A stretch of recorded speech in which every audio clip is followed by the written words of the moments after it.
I really and truly believe that we really need to be extremely cautious of how much we are sharing, what our kids are watching, and where they're watching, because everything that's out there on the internet needs to be in a more and more conducive environment for them.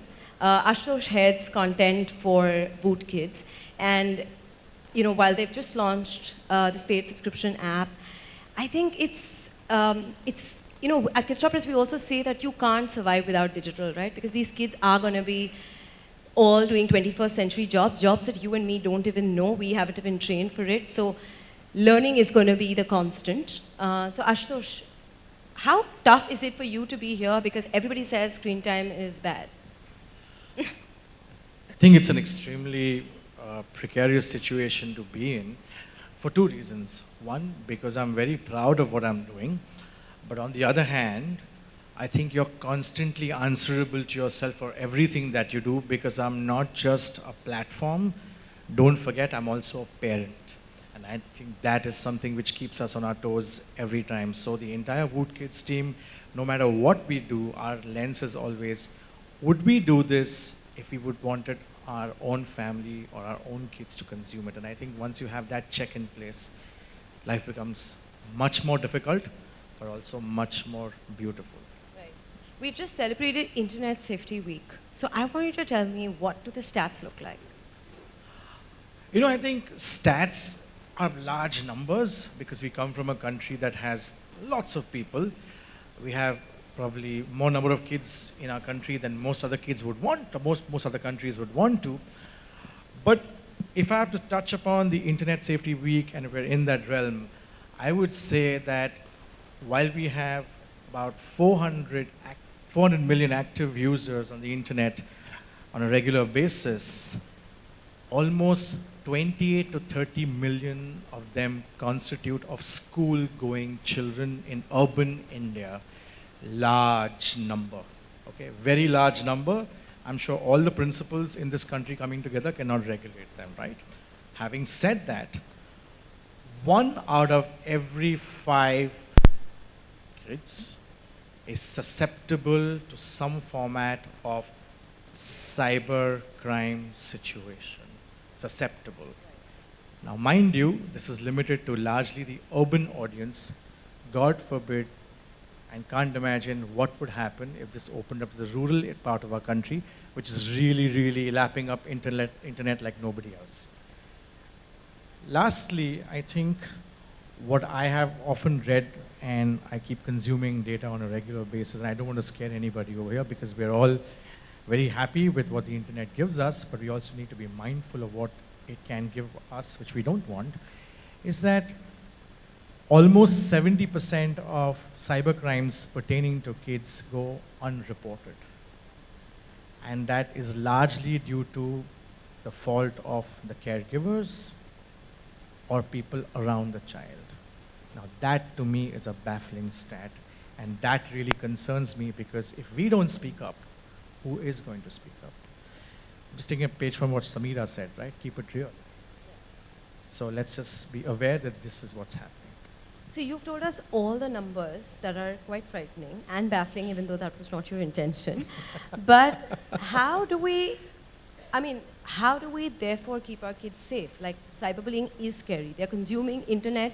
I wouldn't even want to name apps, but they're there, and kids just with peer pressure want to be on those apps. So how do we ensure that somewhere we're drawing the line and creating the safe environment which they can thrive in versus putting them at risk? So I have a question. We're all responsible parents in this room. We're all responsible platforms. We're all people who come from a certain mind space that whatever we do, we are answerable to whatever we're building out over there. How many parents send their kids to the beach alone when the child is 5 years old? Would you send your daughter to cross the road, a very busy street, if she was 7 just by herself? Not even 10. Thank you. How many parents would be comfortable that 4 boys between the age of 8 and 10 go trekking to Mahabaleshwar because it's a cool weekend and we have nothing better to do? Would you? No. So I often draw parallels, and I'm a father of a 2-year-old, and I'm coming from that standpoint. And coming from a lineage of a responsible platform like Good Kids, my advice to myself and to everybody else always is that the digital world is a reflection of the real world. There are good things and there are not very nice things. Internet democratizes what we consume. It's no longer those days where someone tells you, this is the book you need to read, it's 5 o'clock, watch this show, it's 8 o'clock, go to bed. It allows you to be. But it's for us, and each one of us, no matter which side you're sitting on, as a platform, as a parent, as an advertiser, as a caregiver, whatever you are, whatever avatar you're in, it's for us to make those choices. So I think, I often say this, the digital world is a reflection of the real world, and there's not too much difference. The only trouble is that we make the fact that there's a screen in front of us giving us that illusion that danger is very far away, and this is what we pass on to our kids. So this is something that we need to be mindful of. It'll get passed on very, very easily to a child. My last question is something that actually, comes more of as a parent than as a founder, which is, I am crossing the road with my child, which is fine. I'm not going to let him send or go alone. How do I ensure that when I am not around, he's still using digital in a more secure fashion? Great, great point, Mansi, because I'm going to use that as a cue to something that we very, very fondly call co-consumption. And again, a big believer, and that's what even Wood Kids stands for. We're all about fun learning, so it's not about talking just about my app, but the fact is that in the real world, where we're consuming the digital world, I think when your child consumes content in the digital space, you are very, very strongly yet subtly teaching them what is good, what is bad. This is okay, this is not okay. So again, what you can see with your parents is good to see. There is nothing to worry about. What you would be ashamed to see with your parents around, or if they find out that you were watching it, reading it, listening to it, whatever the case may be, is not okay. So I think you're subliminally instilling consumption values when you're co-consuming, and I think for me that's a great starting point. Like you said, that you want the child to cross the road with you, but there will be a point of time where she will have to cross the road by herself. But if she's done that with you, the journey becomes far more easy.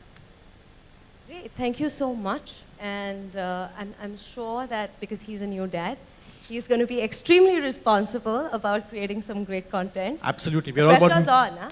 Absolutely, bring it on, because we're all about meaningful screen time. That's what Wood Kids stands for. So thank you for this opportunity, and I'm a big fan of Kids Stop Press as a parent, so keep the good work going. Thank you.